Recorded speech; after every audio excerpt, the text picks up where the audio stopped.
ও ভাজি জি গরম পরের কালি রাতে ভাই ঘুমজন্য পারি গরমের ঠেলাই দোয়ান বাঁধি গেলাম সারা বারোটায় ফোন একটাই বাসা থুমাচ্ছি বাটা রান্না করছুম পুট করে কারণ গিয়ে রাতুর একটা বাজে এই কারণ আসছে যে রাতুর দুটা বাজে বুঝছেন না। তো রান্না বান্না করে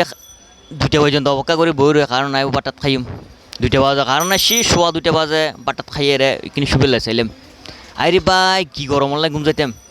যেতে দরজা বন্ধ করে শুই মনে করেন খাড়া তো গরম নিচও সুজি গরম গরম খারে হয় খালিয়ে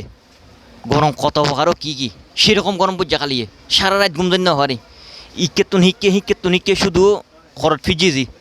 মাগার ঘুম জানি না পারি চকুম বড়ি না পারি ইন করতে করতে আজান দি ফেলি তারপর শেষ রাইতে একটু করে ঘুম আসছি 8টা বাজা টান পাই আবার চলে এলাম দোকানত। আরে লাইফ আর লাইফকে এরকম যাই বুঝো না এহেন গরম পড়ের মানে বলার বাইরে এরকম গরম পড়লি ভাই টিকন যাইব না। অনেক কমেন্টত জানাই যে চাই কোন জায়গাত কীরকম গরম পড়েন না পড়ের।